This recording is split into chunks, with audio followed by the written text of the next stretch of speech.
Good afternoon, everybody. Welcome to Interviewing Wednesdays. It's November 2nd, 2022.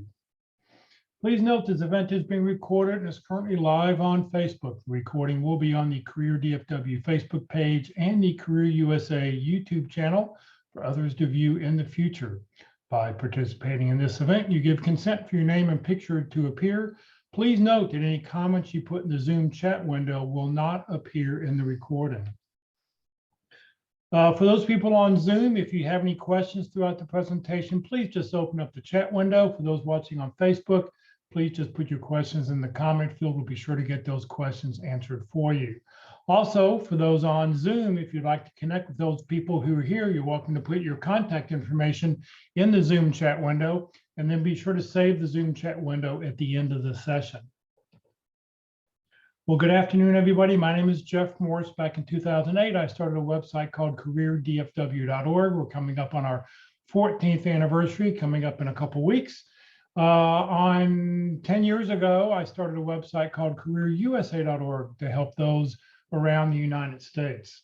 I have written a book called What I've Learned About Your Job Search You May Not Know. It is available on Amazon. Since 2007, I've been facilitating and leading the North Dallas Plano Career Focus Group. I'll tell you about our program coming up this Friday at the end of this session. And since 2017, I've been a member of the practice interview team. You'll hear more about that in just a moment. Also, let me just stop right there. Well, we like to start the session off before we get started here with our talks to hear a little bit about the Interview Success Workshop. So good afternoon, Walt.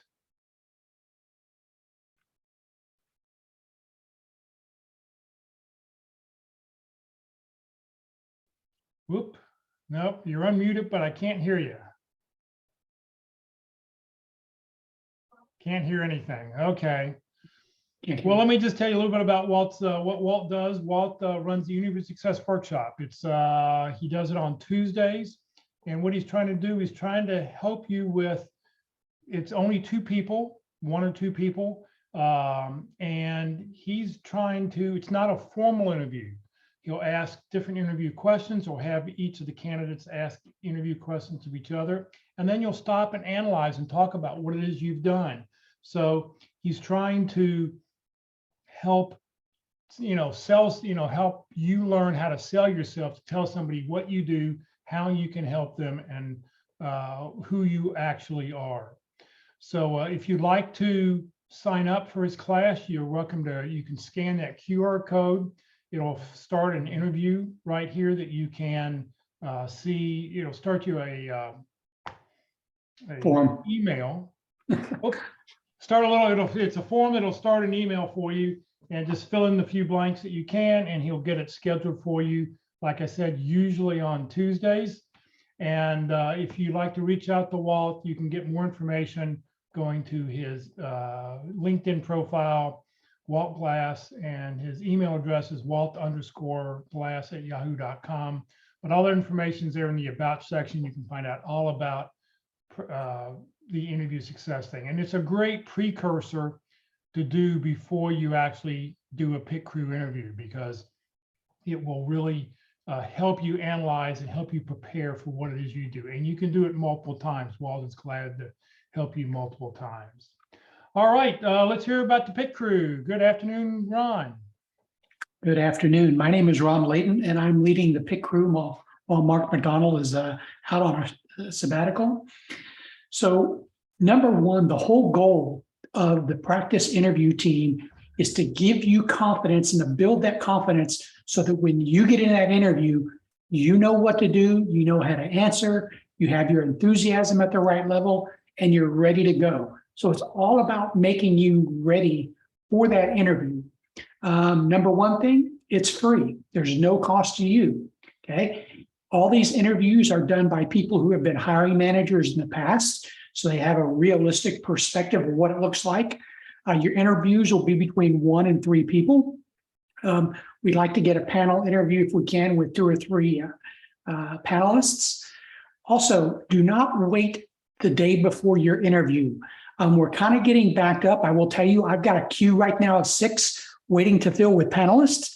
So give us at least 3 or 4 business days minimum to get there. Also, You don't have to already have a job interview lined up to do an interview. We highly recommend you get a job description you may want and do it ahead of time and get those muscle memories of an interview done. You know, it's like I tell people, it's like playing sports. When you play sports, what does an athlete do? Practice, practice, practice. So they know, their body knows how to execute. And an interview is no different. You're just exercising your mind to be ready to go. So practice early, practice often. You can practice multiple times. So if you just send an email like it's circled at the bottom to dallaspitcrew@gmail.com, I'll send you what's going to go on. And we need 3 pieces of information from you. We need your resume, we need a job description, and we need your availability as to when you could do that. All right. Also, we do offer one-on-one coaching. There are times when you may not need a panel interview. You may just need some one-on-one coaching. We do that as well. We also do one-way interviews where you're just talking to the computer. I will let Jeff and Walt talk about those in a minute because they provide those. Okay. The other thing that I'm going to do is we've been watching videos, pre-recorded videos from Walt and Mark McDonald for the last few weeks. I will put a link to a document in the chat window, which gives you a link to all of those documents and a brief summary of what they're for. We're always looking for pit crew volunteers, managers. Like I said, I currently have a backlog of about 6, so we could greatly use anybody's help if you've been a hiring manager in the past. So that's what the pit crew is. We thank you for attending, and we hope you get value out of this. Ron, thank you very, very much. And, you know, one of the things I do want to mention is that your LinkedIn profile and your resume isn't going to get you a job. It gets you a phone call. How well you practice your interviewing skills, that's what's going to get you your next job. So, you know, get out there, practice. You're going to get better and better, and it's going to be worthwhile to do. Ron mentioned something about the one-way interview. You can, if you'd like to do a one-way interview, I know some companies, you know, they'll send you a link and they're going to want you to sit there and talk to the camera. The computer will ask you a question. You have a couple minutes to answer it. Sometimes you can redo them. Sometimes you can't redo them. It's really strange. Just remembering to focus on the camera and talk directly to the camera lens. So if you'd like to do one, welcome to send an email to Walt Glass or myself. We can schedule you an interview. What'll happen is you send me that you want to do it. We'll send you a link. Walt's is one way, mine's a different way. Everybody's done theirs a little bit differently. And then after you've completed the interview, we won't go back and watch them, but what we'll do is we get a notification that you've completed the process. We will then send you a link and you can go back and watch it, and you can evaluate yourself to say how well did you do it. You're welcome to do it multiple times. Like I said, this is just a tool that was given to us by Easy Hire. I think it was Easy Hire. And it's just a way for us to help you in your job search. All right, well, today we're going to talk about asking questions in the interview. You know, you don't want your interview to be an inquisition or an interrogation. You want to turn it into a conversation. How do you do that? So our speakers today are Mark McDonald, who has led the practice interview team for years and years and years, and Walt Glass, who leads the Interview Success Workshop. So this is a recorded session. It's about 55 minutes long. And after it's over, we'll get back and we will answer any questions you have. So if you have any questions, please just put them in the Zoom chat window and we will get those answered for you. You know, in the interview, we really focused on answering questions. And now you tell me I got to ask questions too? I mean, my goodness, it's hard enough just answering. Why have I got to ask them? So why don't we talk a little bit about why we should ask questions? First of all, it's a two-way street. We would like to find out if we want to work there. So let's learn and confirm that there is a fit for the job, the company, the culture, the team, and the value, the achievements that we can bring, the things that we can help them do. So that would be one of the top things we do, because we should prepare a list that says, I want to find these things out. And so I'll have a list of questions because that's important to us to figure out if it's a great place. And also it creates a conversation. Now, creating a conversation is really good because we can find out that information. But when you're going back and forth, it really reduces the stress and anxiety and pressure. And all, you're just under the gun answering question after question after question. And here you kind of relax and talk about things. And so that helps quite a bit and gets you into that conversational mode. And it engages the interviewer. So how much should we talk? And they talk? Well, about 70% for us and about 30% for them, somewhere in that area. So you don't want to take over the interview and always want to stay on their agenda. It also demonstrates our breadth of knowledge and research. So we don't just ask questions to find out information. We lead questions with knowledge, saying, I'll solve this, and then I have a question about that, which demonstrates our research and the amount of effort and work that we've done to prepare for this interview. It really stands out as a strong differentiator. And it shows interest, enthusiasm, and builds rapport. We'll see a little bit about that. And it separates us from other candidates in a positive way. Not too many candidates ask questions. Mark really said, there's not a lot of people that ask questions. And so every time I give a practice interview, and we're recording it and going through the process, I say, now, we're not going to answer any questions here because waking up responses is not going to add to the purpose of what we're doing in the practice interview.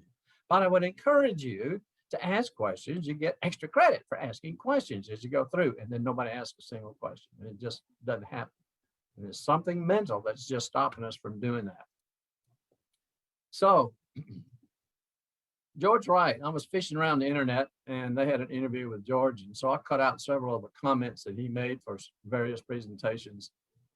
And he's right on track with what Mark and I talk about in interviewing. So what he says is, I asked to have any questions. So I asked this question because I want to see two things: how insightful they are.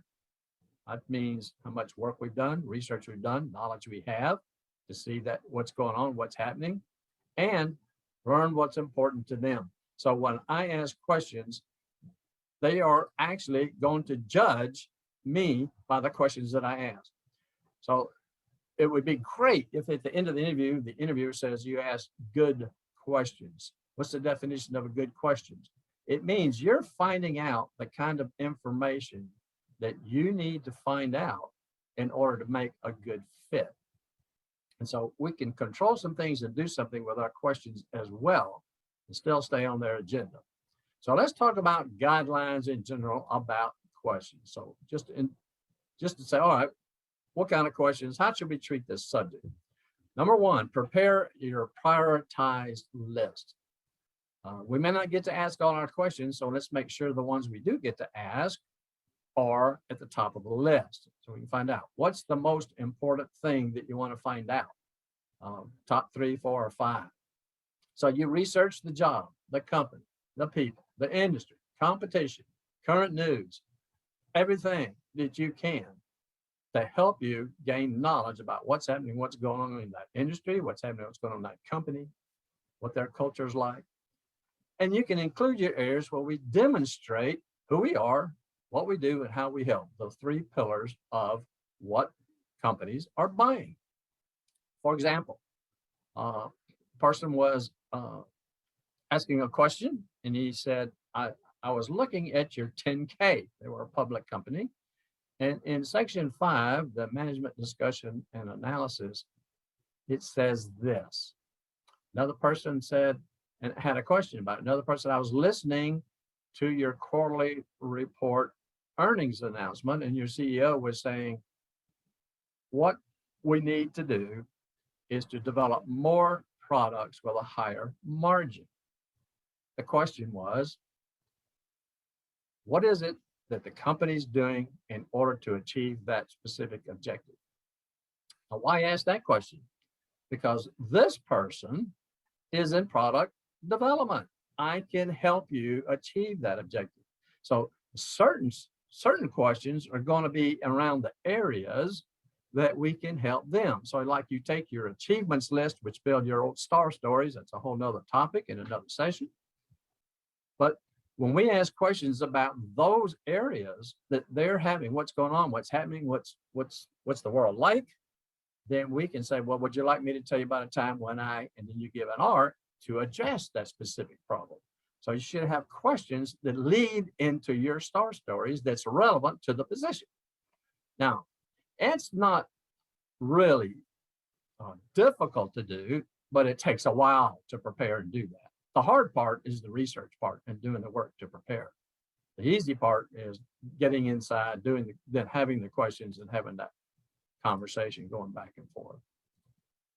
Avoid the me questions.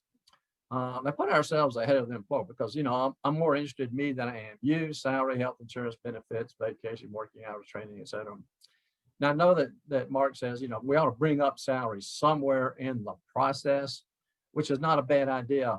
Sometimes it might be better that we bring it up first before they bring it up. But somewhere, depending on who you're talking to and how many interviews you've had in the process, you may want to bring up the salary question at a point in time to say, we've gone far enough. Now it looks like everything's good, but I don't know if the salary's right. Now's the time to find out, because just like them, they don't want to go any further if the salary is not a match. And we got a whole nother session on salary stuff. One at a time, no double questions. You ever had a person ask a double question and you can't remember the other question, or you just ignore it? Or you ask them two questions at once and they don't remember the second question? I do this occasionally in the practice interview. I'll ask two questions. And when a person remembers the second question and answers them both, I am very impressed. That meant they are listening, they're paying attention. I mean, it's really is a strong differentiator. But we shouldn't do that. We shouldn't do that to them because they probably won't answer one of them. Just go one at a time. Try your open-ended questions. Now, closed-end questions, are for clarification. Did you say 25? Did you say 15? Did you say 50? Whatever it might be, to make sure. Questions for clarifying the question that they asked us. So that's okay. But when you're trying to get out information, for example, I suggest you don't say, why is this position open? Is it because somebody left, or is it a new position? Or, and we start giving them a multiple choice answer. Why don't you just ask them, why is this position open, and just leave it at that? And they can tell you why it's open. Multiple topics. Don't ask just questions in one area. Ask in multiple areas: the job, the company, product, services, future plans, objectives, industry, competition, etc. All right. And that demonstrates our genuine interest across multiple aspects of the company. So we're really finding out things, not just stuff in our area, not just the generic. We hear, I'm sure Mark would agree, that some of the questions we hear are probably repeated. There's only about 5 or 6 questions. We hear them all the time. You don't hear much outside those range of 5 or 6 questions. So we got to prepare something across the chain, and you want to, in your priority, you want to kind of spread that mix in your priority questions so that you're covering more than just one area. Personalize your questions. Could you share the reasons why you joined the company? Who, what, where, when are great. How can be also good if you're looking for specifics, but we want to discard why. Why is an interrogation question. Why did you do this? It's like Dragnet. If you remember Dragnet, I just think, just being in an interrogation room and why did you do this? Why did you do that? Try to jot why is just not a very good way to ask a question. How would you define the expectations? I see some information in the job description, but I'm interested in how would you define the expectations? Can you tell me a little bit about your career since joining the company? Those personalized questions. I know Mark likes that too. Don't wait until the end of the interview, right? Do you want to hear about a time when I gave this? Now, why would you start doing that?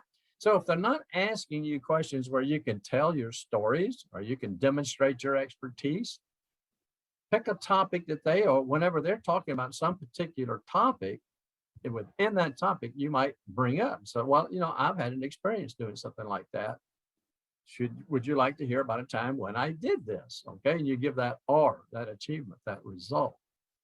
And then they can choose whether they want to hear the story or not. But if you're not telling them, try to tell some by asking them relevant questions in the process around the topic that's under discussion.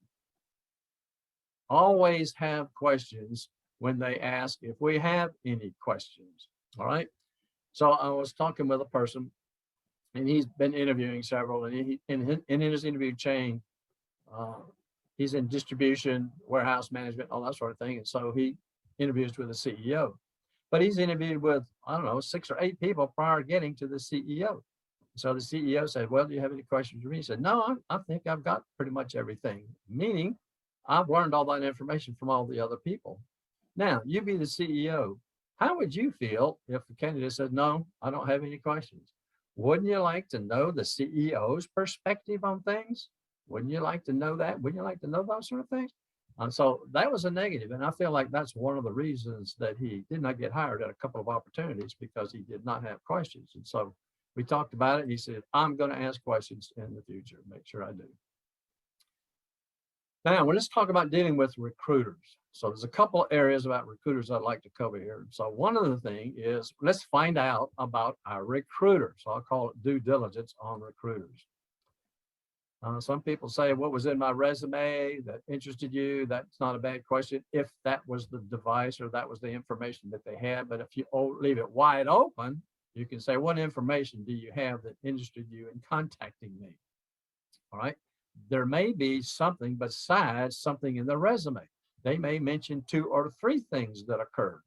They may mention a referral. They may mention that somebody knows you, and you can get all those answers just by opening up that question a little bit. What information do you have? Who are you? Are you a company recruiter? Are you contingency? Are you retained?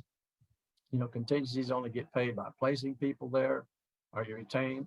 Are you the recruiting process outsourcing organization? Of Toyota, when they were hiring so many people when they moved here, brought in a whole slew of recruiters that they really was outsourced to hire all the people. I think they were trying to hire like 3,000 people, something like that, back a couple of summers ago. Who do you represent? I mean, what company is it? Recruiters sometimes try to keep everything close to the vest, and they don't want to tell you. They don't want them to go around you. That's the motive behind the question. So who do you represent? If you can get that information, great. Okay, well, can you, if they can't give you the specific, can you tell me what kind of company? Can you give me any information whatsoever? Right? Can you give me a job description? So what is their job specialty? Recruiters generally specialize in different job areas. Are they a specific person handling this type?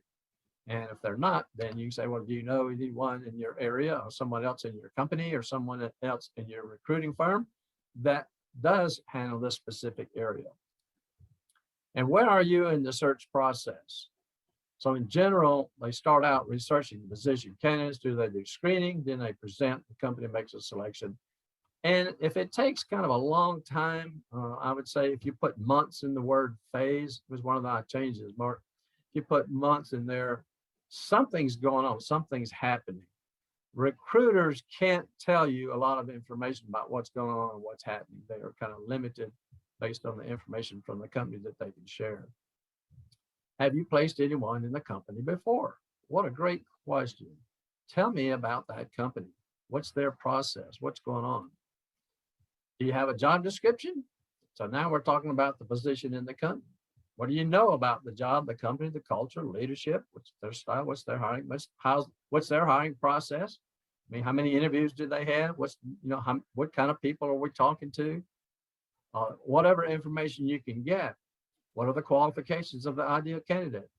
Now, some recruiters are simply what I would say basic searching for qualifications only. They don't know anything about the company, don't know anything about the job. They just have a list of questions. They call you up, they ask you questions, they copy down, report answers, and have somebody else make the decision. But then you have those who are very, very informative about the information. They work with the companies, that sort of thing. Find out that kind of stuff. That can really help you depend on where you want to go with getting help from a recruiter. Remember, recruiters are not out there to find a job for us. If you ever have that thought in your mind that you're going to tell a recruiter, here's my resume, here's what I'm looking for, and you think they're going to call back and give you a potential job opportunities, that's not going to happen. That's extremely rare. So remember that about their job. Opening questions. So you get into the opening, and I suggest that we ask a couple of questions. These are probably some of the most important ones because since we're in a selling situation, we want to find out what they're buying. So here's a phrase. So you answer this first question and you say, now that I've told you something about myself, a little transition, and you ask one of these two questions. One of them is, how can I help you? Anything that's along the lines of how can I help you? How will my performance be measured? What's the criteria in the performance appraisal? What are the specifics that I can do for you to say I've done an outstanding job in some time frame? Followed up by, okay, I've got those. Which ones are the most important? Which ones should I pay attention to first? And you get that answer, and then you say, okay, well, which one of those would you like to talk about first? And you can get into the discussion of all the areas that you can help them with. Very, very good way to do it. Soon thereafter, I think second, third, you don't ask a double question and say, what's the most important characteristics? What is it that a person has to do in this role to be successful in this role? So how can I help you? And who are you looking for? So how can I help you is the I help. Who you're looking for is the I am. What kind of person are you looking at? What kind? So you can measure culture fit, those kind of things. Closing questions. Now, there's a whole series of things in a close. I'm just picking out the questions part of the close, not the whole close. That's, again, another session in openings and closings. So how would you compare me to the ideal candidate? Why wouldn't we want to ask, how do I compare to other candidates? You're the interviewer, and I ask you, how would I compare to other candidates? Are you going to tell me? Are you going to go ahead and say, well, we haven't interviewed everybody, and we don't know? I mean, you're going to get blown off. I mean, they're not ready to answer that question, nor do you care in one sense, because you care about being the ideal candidate. And you're sending a message that says, I want to be the top candidate here, right? And if there's any gaps, maybe we get a chance to say, well, can we talk about those, see if we can remove any concerns. Find out the process for hiring from the get-go and update it as you go along. A series of interviews, who with, who's the decision maker. You know that sometimes the hiring manager is not the decision maker. HR makes the decision. HR determines the salary. It's not the hiring manager. But find out what you can find. Because many people say, I don't know when to call them back. Well, when you look at the next step, where you go to the next, who'll contact me and a follow-up. So if we're having this conversation and I said, all right, what happens next? Well, I hear back from this interview, and who will that be? And when should I expect to hear from them? And if I don't hear from them by that time, is it okay if I contact them and name the next business day? All right. Then you know when to call back. If you get a message when you call back, you do the same thing again. Give them a compliment, tell them something specific about what you liked in the interview, something different. And then say, and if I don't hear from you by this date, I'm going to call you again. Right. That way you can control your job search, not just interview, answer, hope they choose you. Who do I call if I have questions? You always want to have questions later, because that's the way you can stay top of mind, stay in touch. That's just a simple thing here, but there's an art to the thing that you would put in an email or a phone call, as to just, because you don't just call, so yeah, I have another question, here's the question. There's other things besides that. You want to build a little rapport, talk about the past, talk about maybe the future, talk about the excitement that you have, etc. Then you ask the question. And then the very next step. What is the next step? Now, I get that question a lot from people. What is the next step? But we got to get more than just what is the next step. We want to find out when it should be, where will it be, who will it be with. Update that information as you go along. They may not know until an interview is scheduled. When it's scheduled, you want to try to find out names of the people, the roles that they play, because we want to look them up. We might find out that they went to the same school that we did, something in common. Find out who you're talking to. Now, there's a document that I have that I'm going to drop in the chat window in a few minutes. And it's called 200 Questions Job Candidates May Ask Your Company. Now, you can search on that, look it up, but I will drop it in. But it's written a little differently. It's written to the interviewers saying, these are the kind of questions you need to be prepared to answer. Now, you can look up only about 1 million different questions that you can ask out on the internet. Questions you should ask, the top 14, the top 10, the top 24. There's a whole slew of them that are out there. And we're going to send you a couple of documents, including one that Mark's going to drop in the chat as well. This one's kind of interesting, and you can see the topics that are covered here that I'll put questions stars may ask. Well, that's kind of cool. I wonder what those are, because I'd like to be a star. So I will drop that into the chat window a little bit later.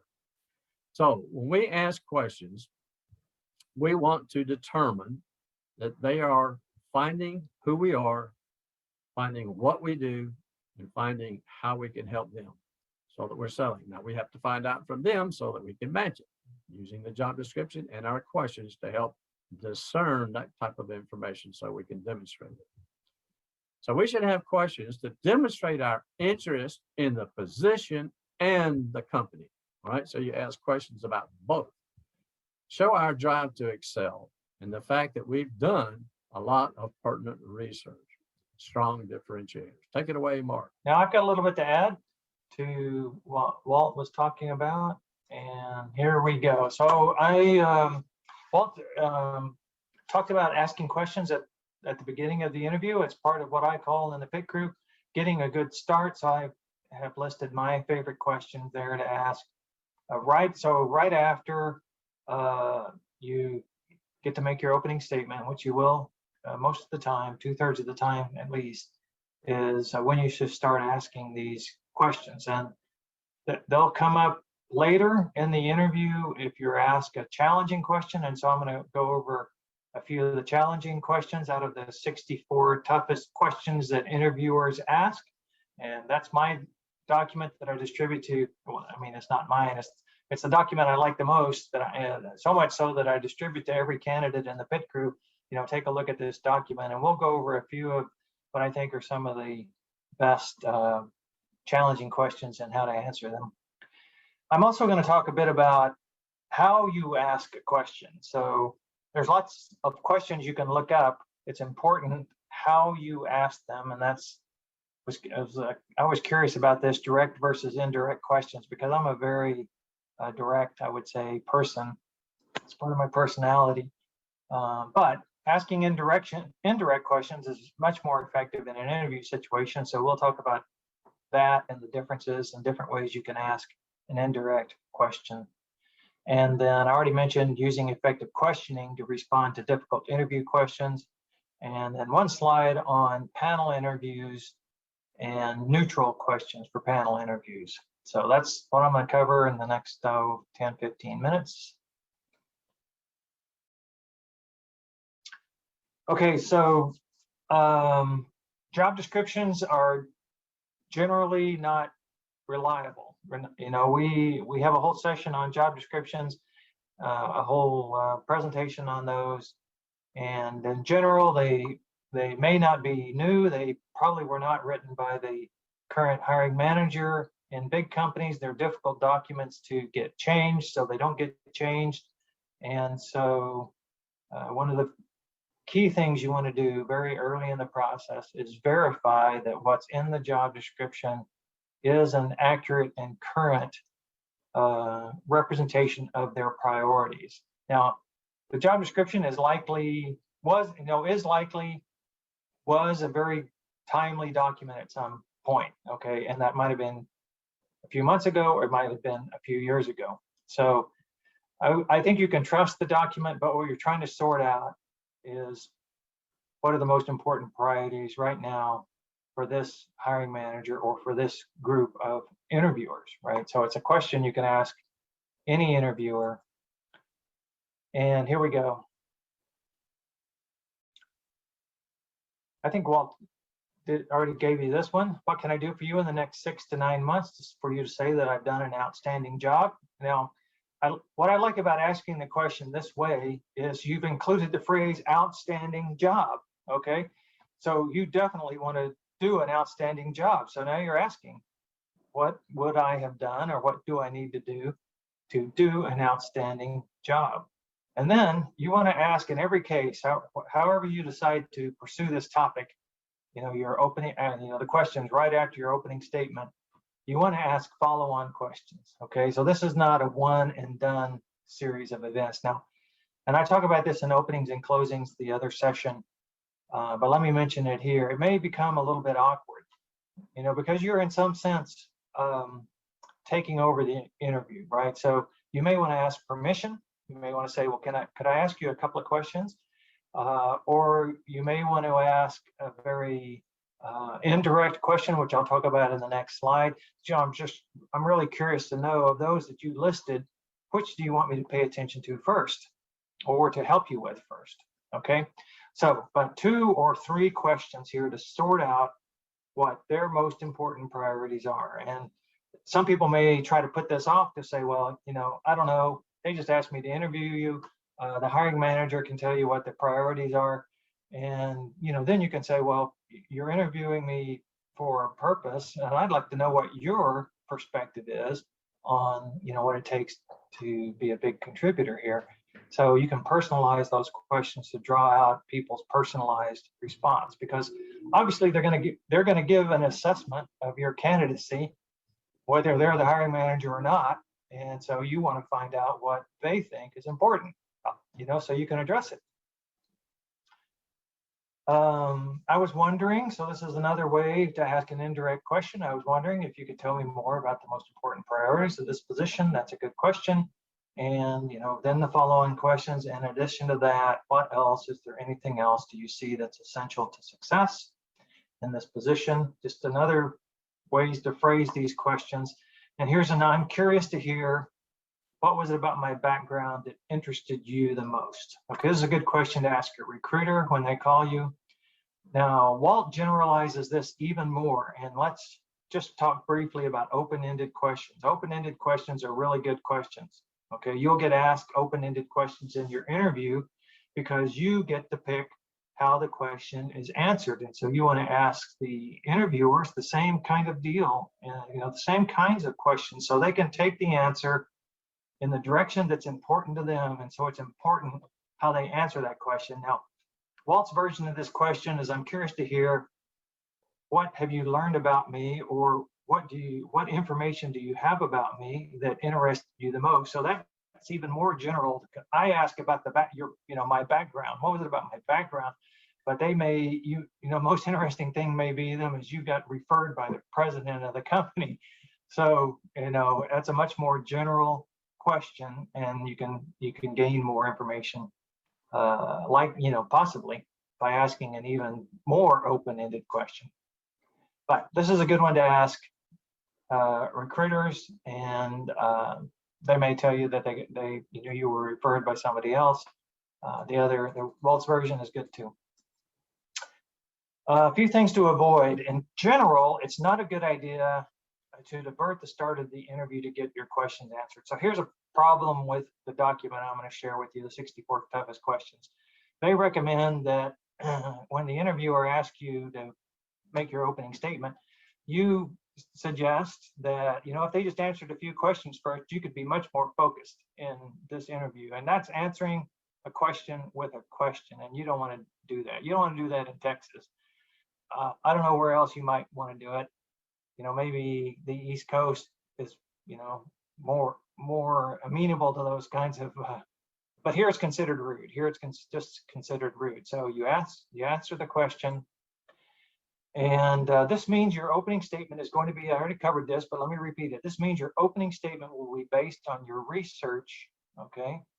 And then your first few questions will seek to update or prioritize that information, okay? So they're going to say, tell me about yourself, or let's go over your background, or let's review your resume. Don't review your resume. Make your opening statement. This is who I am. This is how I can help you. This is why I'm motivated to come to work here. We have that's covered in opens and closings, and follow up on how to make that opening statement. And then you start asking your clarifying questions, okay? And you may even ask permission, depending on how formal you think the interviewer is.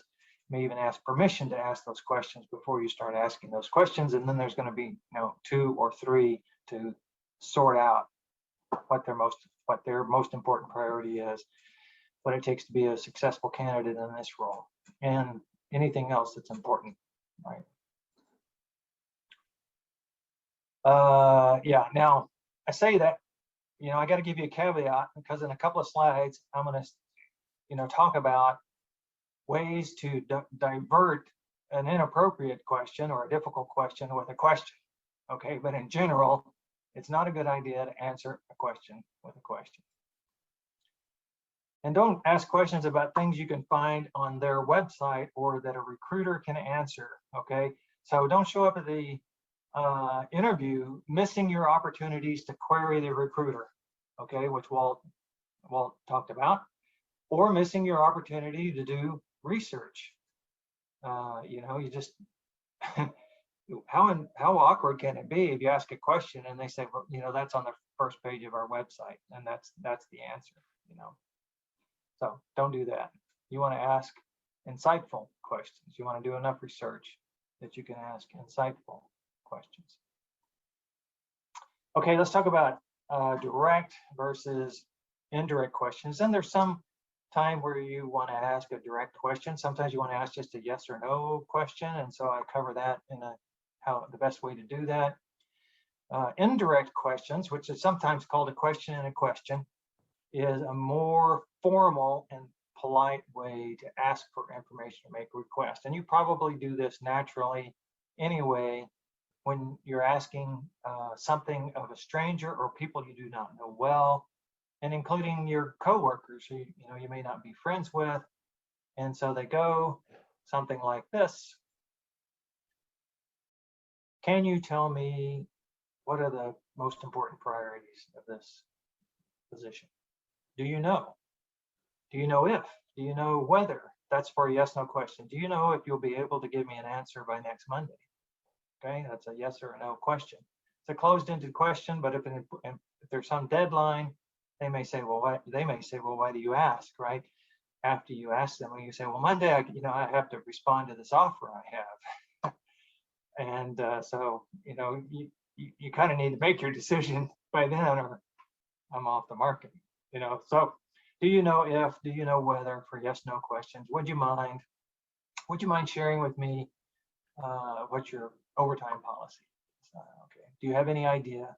Would it be possible? So these are questions in a questions. They're ways to lead into your question. They're, like I said, they're a little more formal than just asking the, can I start on Thursday? A direct question, which is a yes, no answer. I was wondering, and I was curious to know or hear or understand. I really like these because the curiosity is a valued characteristic. So, and people, one time we had a candidate come through the PIC crew. This is where I learned this, and several times during the interview, she asked this: I'm curious to understand, or I'm curious to know. And I thought it was a very effective way to ask in a question. So if you can throw in, I'm curious to know this, that, or the other thing, or hear or understand, how this role is important to the company, you can phrase the question. But that's a good lead in. I'm curious to know, and you can use, it's a good lead in question for right at the beginning as well. So. Now, here's one that you don't want to use, and sometimes you might use this with your friends. Is there a chance? Is there a chance that you could take me to the airport on Tuesday? And by the way, we're leaving at 5 a.m. So you don't want to use that really. It's a little too informal, even though a question in a question is a more formal way to ask question. This one is not a good, is there a chance that you'll make a decision by next Thursday? So that's really not the way to answer that question, to ask that question. Okay, let's talk about some challenging questions. And when I'm done here, I'll post up this document, and there's the link to it. You guys can do a screen capture real quick if you want to beat me to it, but I'm also going to post it up. How to answer the 64 toughest interview questions. And as far as I can tell, this document's been around for a long time. There's no copyright mark on it. There's no attribution to who generated it, but it's a pretty helpful document. So here's one. The very first question in that document is, how do you answer, tell me about yourself? So tell me about yourself, and then followed immediately by questions seeking to understand their most important priorities. So this is, you know, we've talked about this one extensively. Very important. I can't say enough about how important it is to start asking those questions right up front. Now, the fatal flaw question. Now, I put this one on here on this page because if you ask those questions, you know, what's the most important thing for this position? What are the top characteristics of top performers in this role? You know, how can I help you the most? You're going to be able to deal with some of these more difficult questions that may come up. Like, you know, it says in our job description that we need a master's degree, and you don't have a master's degree. Now, this may be all right with the hiring manager, because the hiring manager has invited you in to interview, but it may not be all right with anyone else in the organization. And so now they're going to want to hear, you know, you don't have, I don't know why Joe brought you in here. You don't have a master's degree. Okay, so now instead of saying, you know, whatever you're going to say, you're going to go right to the most important priorities. Okay, match your qualifications to the most important priorities. Now there's a little bit more to it, and I want you to read the document. Go to question 18.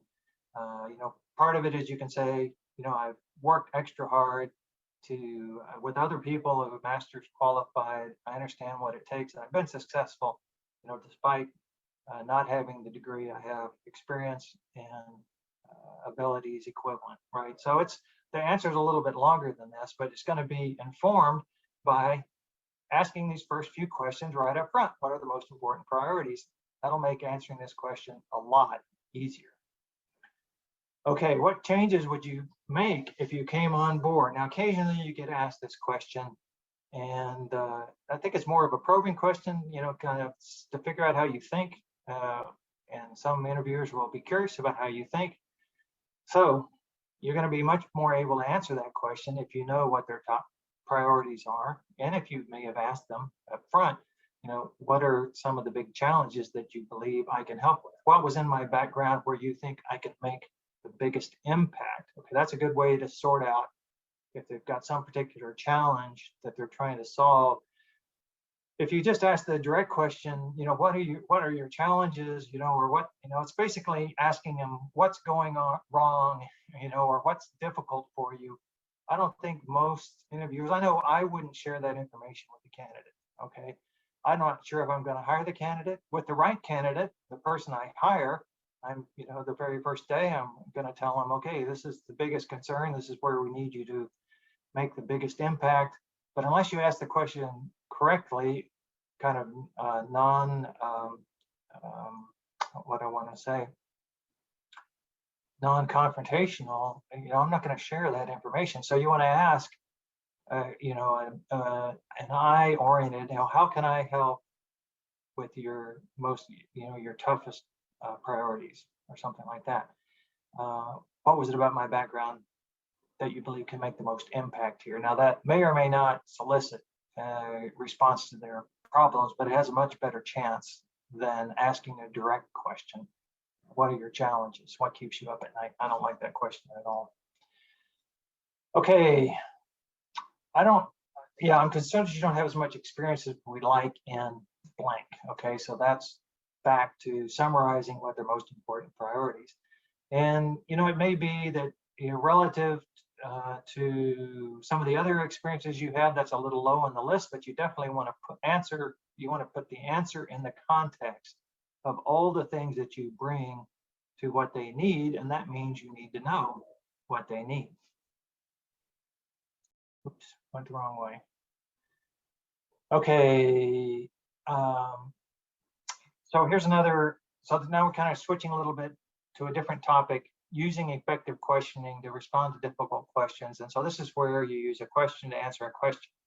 And the silent treatment is not a question, but it is a question. It's kind of like, you know, what else are you going to tell me? And often occurs after they may have asked you a challenging question, like, you know, you don't have a master's degree, you don't meet our basic requirements. then you may get the silent treatment. So now's the time for a question. Is there anything else I can add to that point? Or even did I answer your question?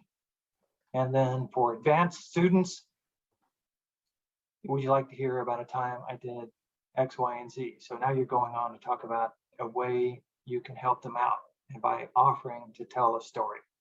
Walt talked about that. So, but here you go. That's how to deal with the silent treatment. How do you feel about working nights and weekends? Here's another one. I love the answer to this.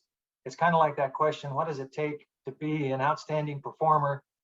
What is your norm for your best people here? That's asking the question with a question, answering a question with a question. What is the norm for your best people here? Okay, because you definitely want to be one of their best people. And so be curious to you know, do your best people, wait a minute, how many nights a week, how many weekends do they work? It's a good question. It's a good question to ask. Sell me this, whatever, stapler pen, paper clip. So if you're a salesperson, you're going to get this question.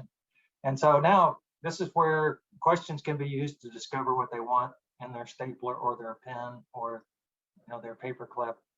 And salespeople know that have been trained to do this, you know, ask questions, find out what the client is buying. And so now you get a chance to work that out. If you're in sales, you know, don't skip this step. Be prepared for these off the wall, you know, sell them something by asking them good questions. Here's another one. The salary question. You know, one of the first things you can do after talking a little bit about your research is to ask for the salary range of the position before you give your answer or in lieu of answering the question. And this is obviously more complicated than just this simple thing, but it's another example of how asking a question can move the ball forward without you actually answering the question.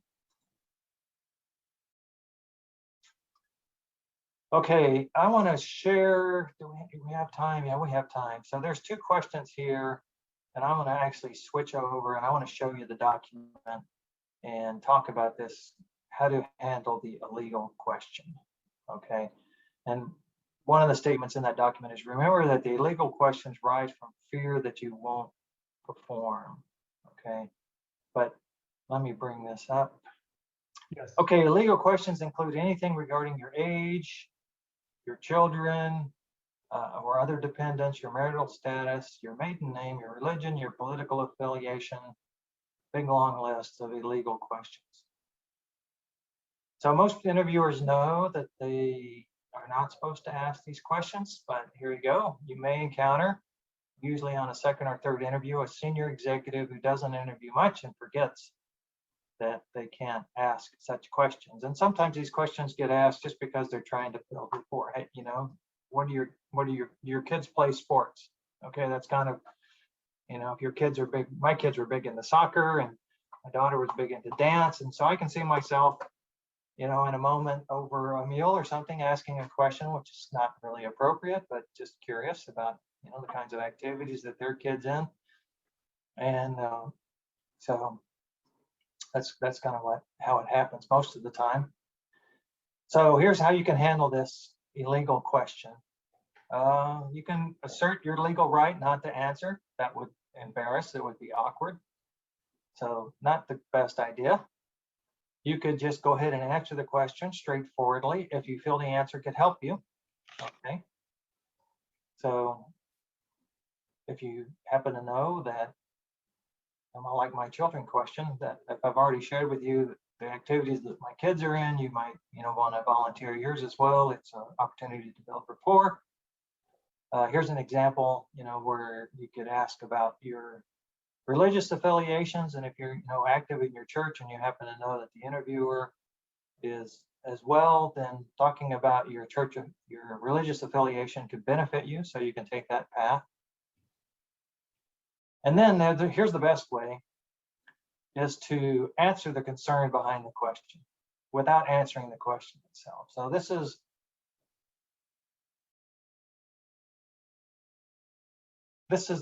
probably the best way, right? Is to understand, intuit, you know, what their concern is, and answer that question, not the question that they ask. Okay. Now right here it says, you can answer with a friendly, smiling question of your own on whether there's a concern that your age may affect your performance. Okay, I wouldn't be that direct, but here's a recommendation from this document. Okay, but really, what you want to do is reassure the interviewer that there's nothing in this job that you can't do.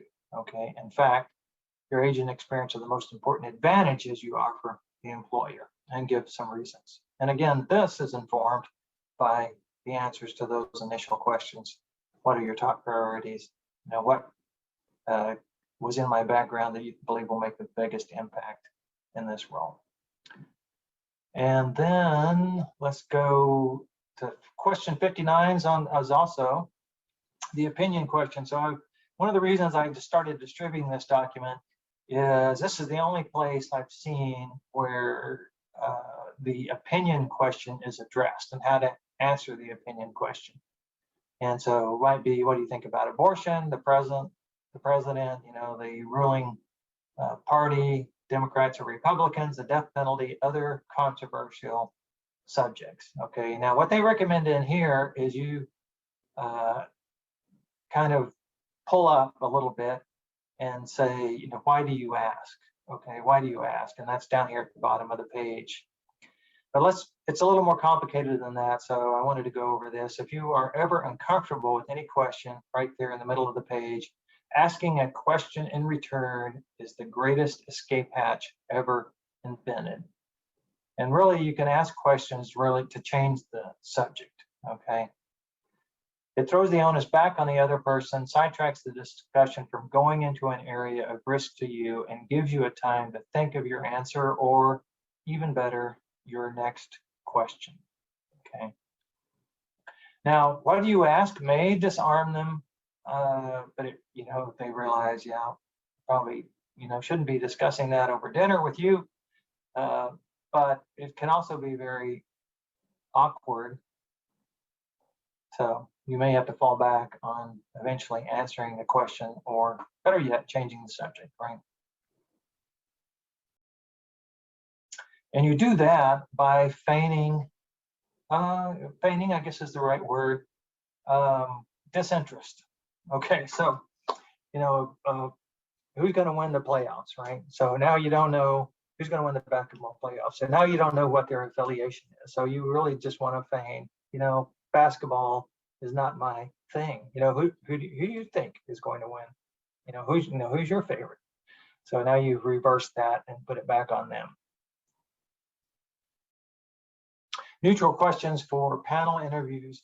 So one of the things that happens in the pit crew is that inevitably, it happens almost every time, is there's usually 3 interviewers, and so the candidate will say, oh, that's a really good question, okay? So now you've complimented the panelists that asked you that question, and the other interviewers, it's really kind of funny, the other panelists start keeping track of how many, you got a good questions did they get, and in the end, they'll report that to the candidate, and invariably somebody gets left out. So in a panel interview, you don't want to show any favoritism in any way. And so if you've got a question like, you need to ask that very neutral. Okay, so it's really difficult in a panel interview to build rapport and to ask personalized questions until and unless you've figured out or already know in advance what their area of focus is. Okay, so until you know this person is a salesperson, or this person is the operations person, or this person is the accounting person, you shouldn't be directing your questions to any one person in particular. You just ask these neutral and not personalized questions. What do you think about? I'm curious to know. Okay, these are questions that can be answered by anybody. It's also telling and helpful to keep track of who answers those kinds of open-ended questions, and then you start to figure out what their area of expertise. Okay. You can also, one of the things I wanted to mention, and I'll mention it here, is that you can use your questions to control the course of the interview. So Walt mentioned this as well. If there's a story that you really want to tell, something that you think is germane, and it hasn't come up, you can go ahead and offer it, you know? So what do you think about using agile techniques for sales forecasts? Okay, it's an interesting concept. Agile, if you guys don't know what Agile is, it's usually a way of developing software, okay? But it's much more general than that. And so here's this question. And if you've got some insight, experience, or if you've implemented this before very successfully, you may want to ask a leading question about that. And in the phrase of an academic kind of question, you know, what do you think about using? And they may say, that's kind of curious.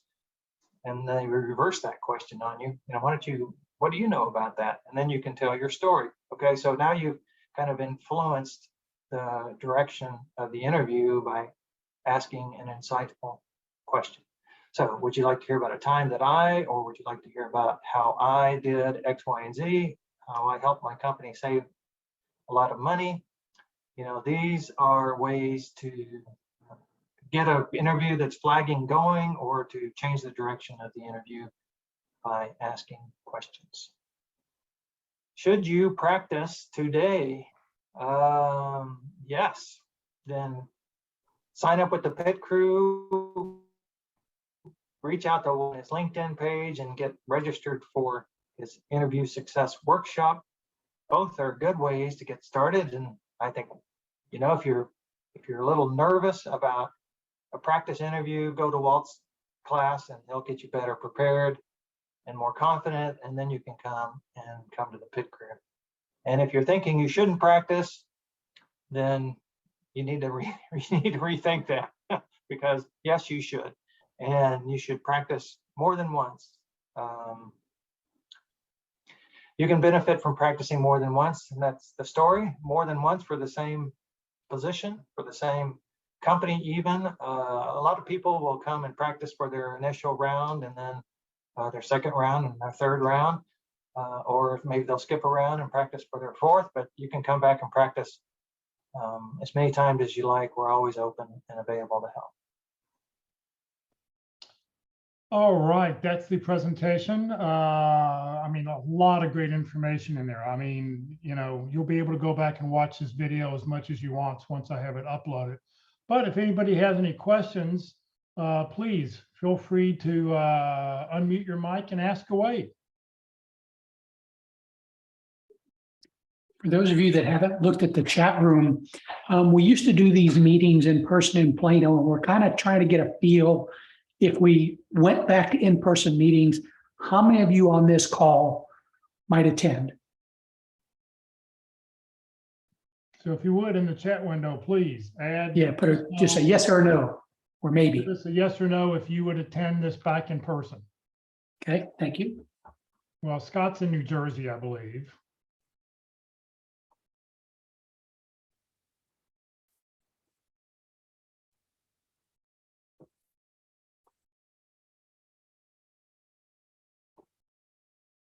Yeah, I guess the question is, if you're saying no, let us know that you're in a different, let us know you're in a different city.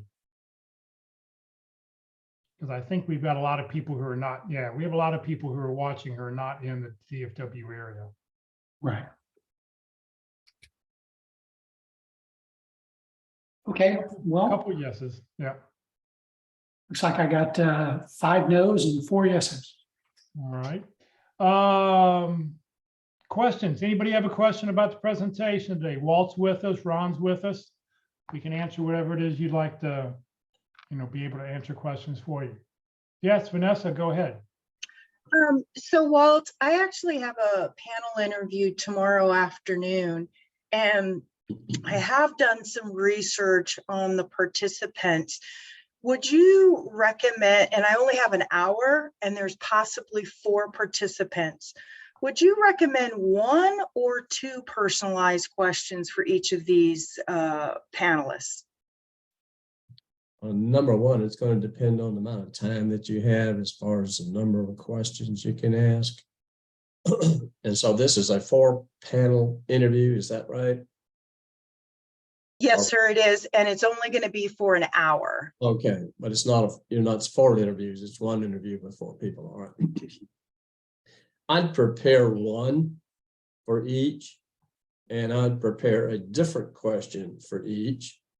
And I suggest that you can do a blanket question to all. For example, that opening questions we talked about. How can I help you? Who are you looking for? But for the personalized piece, I will put that in a culture area and figure out a culture question that you might ask each person. To ask for personal information about them other than professional, I do not recommend, but certainly you can ask professional questions. So you might ask one of them, what do you like working here? You might ask another one, what attracted you to come to this, this location? The other one is just questions about culture that are important to you. What are the 3 or 4 descriptions of culture that you like? Prepare one question for each. Thank you, Sarah. Does anybody else have any questions? Come on, today's topic's all about asking questions. So come on, everybody. Should have made everybody prepare one question to ask before we got started. So put in the chat window a yes or no if you have a prepared list of prioritized questions, just general things that you have already prepared for the type of role you're looking for.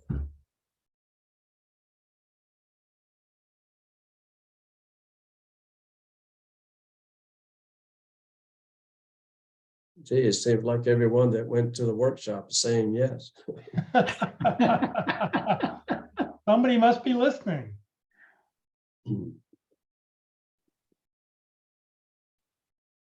Great. That's great. All right. Well, everybody very prepared. Anybody have any specific questions? Ron's with us. Walt's here. Anybody question anybody else has about interviewing? Now's the time. We're here. We're here for you.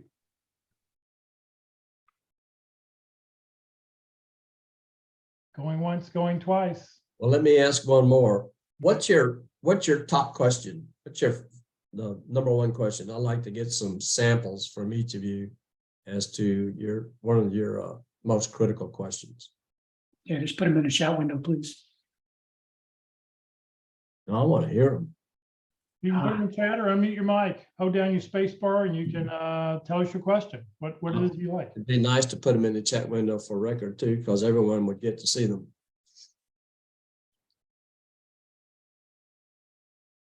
Why did you choose this company?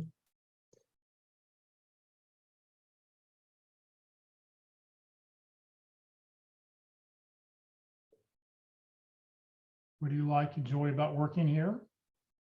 Okay.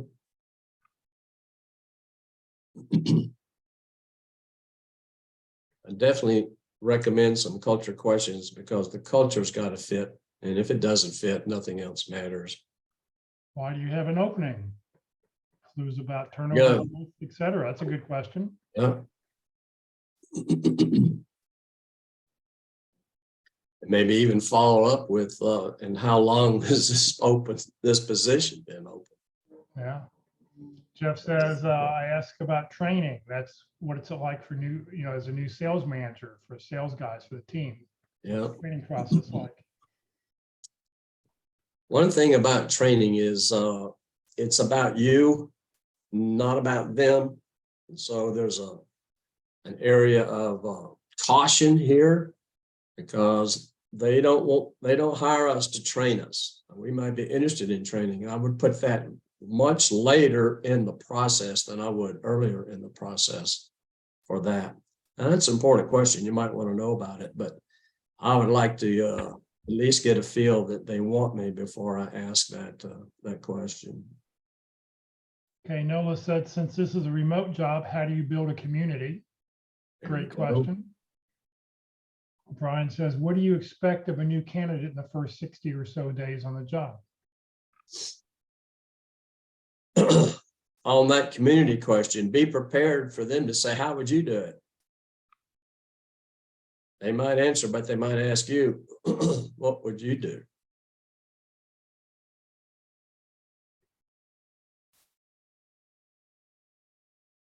Who do you report to? Yeah, I love asking for an org chart. Later in the process. Does anybody ask, are there any outstanding problems that you want me to solve at this moment? Or in the next 90 days?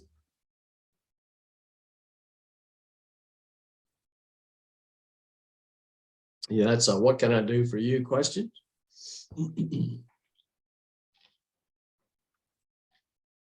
I like asking a longer term and then following up with a shorter term. You can also say in these areas of expectations, how would you divide my time? What percentage of time would I spend doing each one of these objectives? You might have one that's 90%, and 9 that's 1%.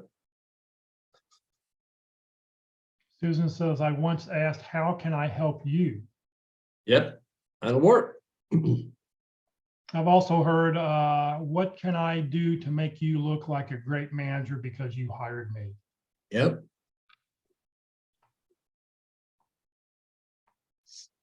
What can I do to make you glad you hired? It's a good question. All in the I help categories. Anybody else? I can't remember who it was, so I'll miss the name right at the moment, but he was in an interview and he was asked, why are you here?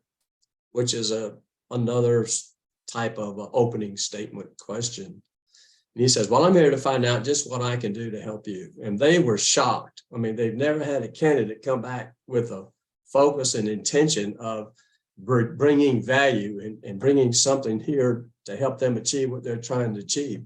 And just that alone was such a strong differentiator at the open. It set a really positive tone for the whole interview. He ended up getting hired for that job.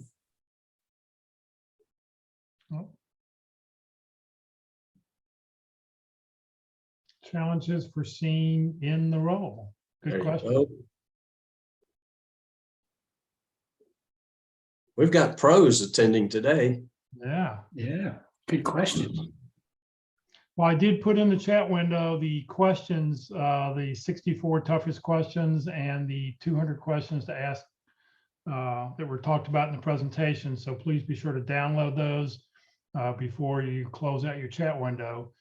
Just when you download it, remember where you save it at. Otherwise, it's someplace on your computer and you have no idea where it went. You'll have to email me again and I can send it to you then. I was hunting all over for those files and you already had downloaded them by the time I found them. Yeah, nope, I've got them all saved away. I have a nice little filing system as I do these every day. So. Good job. All right. Well, I want to thank everybody for being with us today. Let me share you a few more slides and we'll get out of here. We're putting on training 4 days a week. Tomorrow being the first Thursday of the month, we're going to talk about effective resumes. And this is effective resumes primarily for an ATS system, but a lot of common things that you need to do to make your resume look presentable, even if you're hand delivering it to somebody or emailing it directly to somebody. So please consider joining us tomorrow at 1 o'clock. We also, if you'd like to submit your resume, we'll be glad to look at it online. You can send us your current, you'll be able to tomorrow send me your current draft resume. Be sure to delete your header information off the top of it because this will be on Facebook and YouTube from here to eternity. This Friday at the North Dallas Plano Career Focus Group that are now meeting in person or on Zoom and on Facebook, open forum. We'll talk about whatever it is you want to talk about. So if you have any questions about, peculiar things you've seen in the job search, things that are bugging you, things you wish you'd like to fix or change, please, please, please come join us this Friday morning at 9:30. Next Tuesday, our LinkedIn presentation will be with Terry Sullivan. He's going to talk about how to create a LinkedIn brand. It tells your key contacts who you are, what you do, and how you can help. The session will not be recorded, so you do need to watch it live. It will be on Facebook, but we will be deleting it off of Facebook as soon as it's done. He doesn't want his presentations out there, but you're welcome to come join us and watch it next Tuesday at 1. This session has been recorded. You will be able to go back and watch it on the Career DFW Facebook page and the Career USA YouTube channel. On the Career USA YouTube channel, we've got over 400 videos, so we always recommend that you select playlist because I have 7 different playlists that I upload the video to. It'll take YouTube a couple hours to get today's video back up there, but it will be up there. But one of the things you'll find in the interviewing catalog are these 13 seminars all about interviewing. It's the 13-part workshop that Walt and Mark put together. The first 5 sessions are everything you need to do before the interview, how to prepare for the interview, what are STAR stories, how to analyze a job description. So everything you need to know about that is in the first 5 sessions. The next 5 sessions is everything you do during the interview, how to answer question, which was today's session number 8. Discussing compensation, interviewing, opening and closing. A couple weeks ago, we did demonstrating enthusiasm. So next week, we'll talk about building rapport, how to establish chemistry with the interviewer. That'll be session number 10, which will be next Wednesday. And then the last 3 sessions are how to shorten your seminar, how to shorten your job search, difficult interviewer questions, and avoiding interview crashes. These are just a few advanced topics that are all there. You can go back and watch any of these sessions now. They're all on the Career USA YouTube channel. Just scroll down because we've done a lot of sessions since the ones that actually say session 6 of 13, 7 of 13.